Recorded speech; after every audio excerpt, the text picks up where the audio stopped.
Hello everyone, welcome to Infigon Talks. My name is Vaibhavi Vellis and I will be the host for today's interview.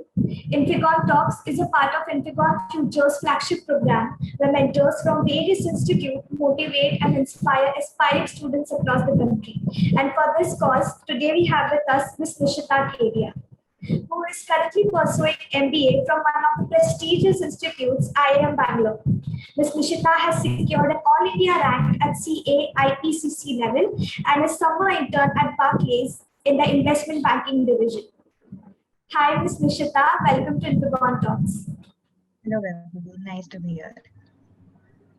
Yeah, very glad to have you here. So I think we should start with the questions and some interaction.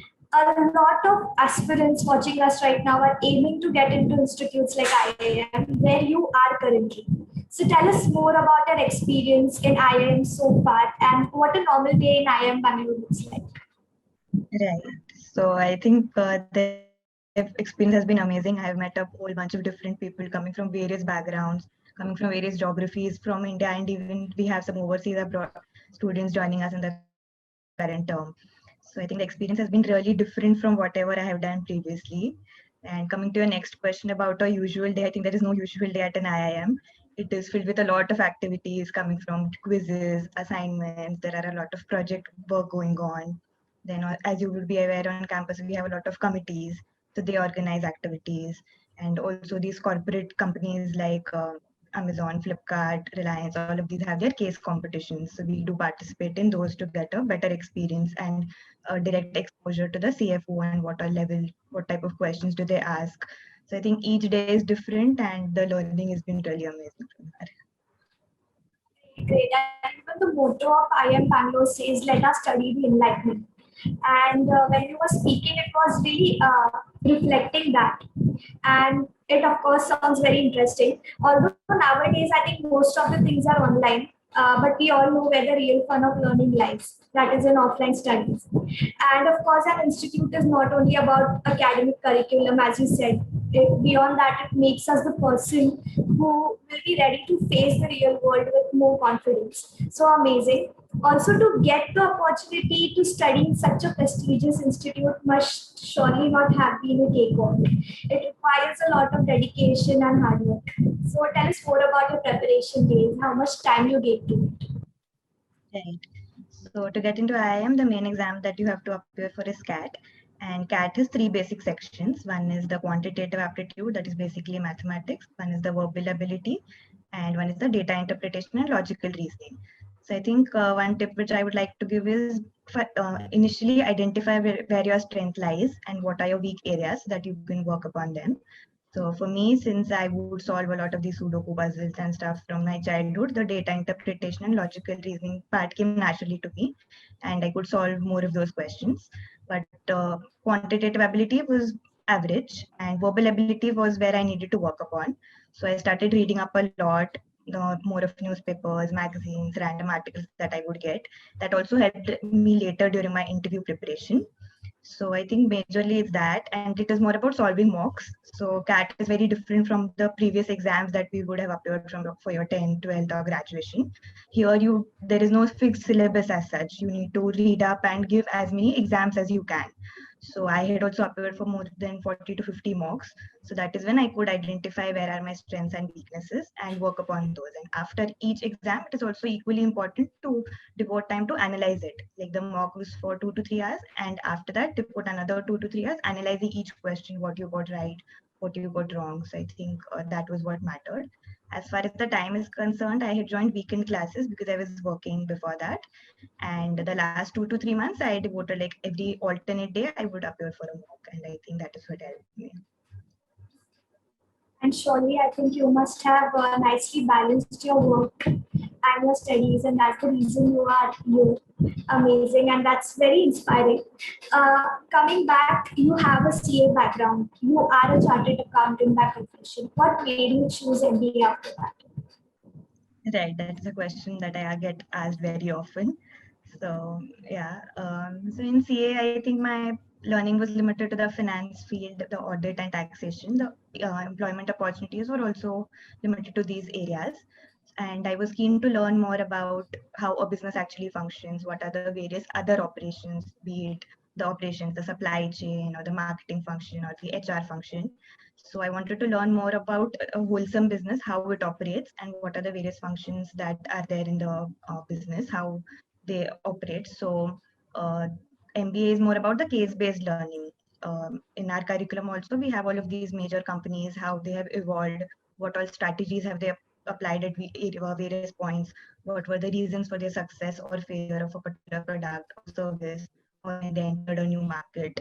So a lot of these things you get to learn in MBA, and it gives me a new perspective, because before that I would interact with people only in the financial field. So now in our batch also we have people coming from law background, people coming from engineering background, people coming from various other backgrounds. You get to know what are their views on different things, how do they study stuff. So during case discussions, we come up with different ideas.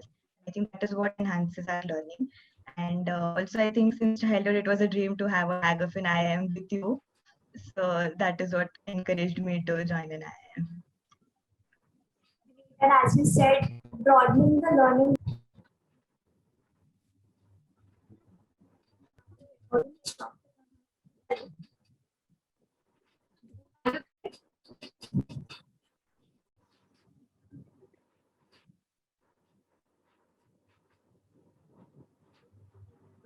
Okay, so the fact that you have balanced your work and your studies, that's very commendable and inspiring at the same time. Coming back, you have a CA background. You are a chartered accountant by profession. So, what made you choose MBA after that? That's a question that I get asked very often. So, yeah, my wanted to know more about business, because in CA, the opportunities and the studying was limited to accounts, finance, and taxation. But a business has various other functions as well, such as maybe HR or marketing or supply chain and various others. So I wanted to learn as a whole, how do businesses operate and what are the various functions involved. Apart from that, I think getting to meet new people from different backgrounds was something what I looked forward to, and that I have already experienced in my first year. We had engineers, we had lawyers, we had people coming from economics, psychology, all sorts of backgrounds, and the interactions with them have been really fruitful. Apart from that, I think as a C, I've always stayed at home, been a part of Mumbai. So this was an opportunity getting into an IIM, staying into a hostel, away from my home, away from my parents. That was also a different opportunity, which I was looking forward to. And of course, MBA would be my last education. So I think that was which I wanted to enjoy and be a part of. Yeah, surely you are enjoying your studies, being in IIM Bangalore. So yeah, tell us about your interview experience while applying in institutes. What tips would you like to give? Right. So I think during the interviews, like for the preparation, you have to know a lot about yourself. You have to self-introspect, find out what are your strengths and weaknesses, what are the areas that you feel you're more interested in. Like you will have a lot of options in MBA, but before that, it is better to have some clarity in mind. Why are you doing an MBA? Which institutes do you look forward to? What are your short-term and long-term goals? At the same time, it is important to have a clarity of thought. But like there is a section in the interviews where you get asked about news articles. So it is very important not to just know the facts, but the background, why is it happened. You need to have in-depth knowledge of it and a clarity of thought and your opinion basically on that. What do you feel, what went wrong with that, or what else could have happened. So they are basically looking for best thoughts and how can you apply your uh, knowledge that you've acquired before that in the actual scenario. So it is not very tiring, and I feel that was also enjoyable experience wherein you can learn more about yourself and learn more about the world around you. The fact that you come from a commerce field, how important is the role of financial literacy in one's life according to you? Yes, I think that's a very relevant question. And I often get asked very basic questions about GST. Why did it come into picture, or what is the direct tax structure, or what is income tax? I think these are few things which, as teenagers, it is good if you read upon it. And I think you need not rely on your school or college or some formal education to pass on this knowledge to you.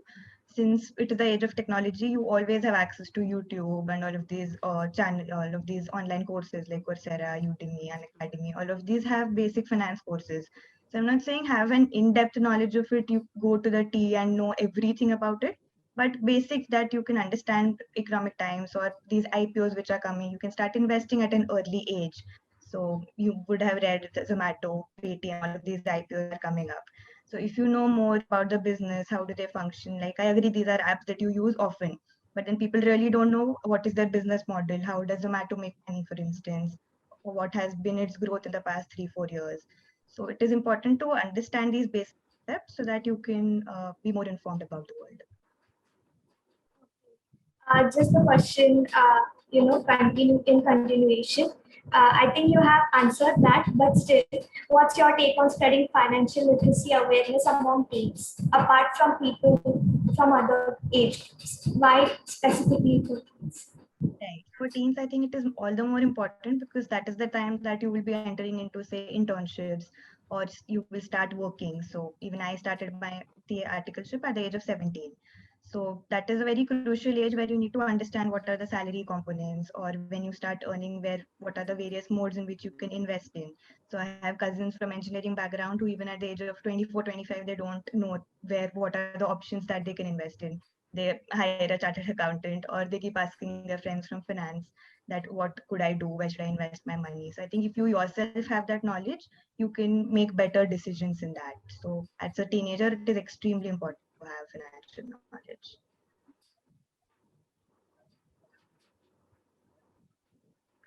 I can't agree enough. And just as Robert Kiyosaki said, financial education is as important as academic education. And somewhere our education system is lacking there.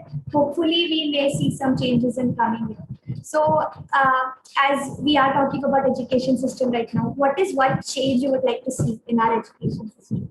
Okay. So I think our education system is still a lot of backward looking. We don't look at the real life and current examples that are going on around us. So like I mentioned about the Paytm or Zomato, or we see Reliance growing, or basic information about the stock market. All of these things are lagging. So rather than having more of historic stuff, some things which happened like ages ago, rather than studying that, we could study some recent stuff, which is more relevant, and it will be more interesting to learn. If you go and tell a child, I'll tell you how Zomato functions. So they'll be more interested because they have used that app sometime in their life. So they will be more interested about it rather than some other wars or some stuff which happened ages ago. Absolutely. I think practical knowledge is something which we enjoy and which we need. Okay, last but not the least, what advice would you like to give to the youth watching this? Okay, so one basic advice I would like to give is keep working hard. There is no substitute to hard work. Whenever you work hard, your efforts will definitely pay at some point of the or the other. And also, when you do reach at the top and you achieve all of the success, just stay grounded. Don't forget your roots even after that. And how to stay optimistic when things don't work as we plan them to do. So COVID, as you all can see, was very unpredictable. I had never imagined I'd be doing my MBA online, attending lectures on Zoom, even making friends on Zoom. So I think initially that hesitation will be there. You may get creepy as well. So I think initially it is okay to express your feelings at that time, but I think you should overcome those really quickly because that change is the only thing constant. So that how you adopt to your circumstances, that is more important. So, and one last message I would like to say is learn, unlearn, and relearn again. Great, amazing, amazing. Thanks a lot once again. It was great to have you here with us. And it was indeed a very great experience as well. Got to learn a lot from you. I'm sure the viewers have got motivated as well. With this, see you next time with another thrilling interview of an expert. Until then, for what it's worth, drop a like, share, and subscribe to Hexagon Futures.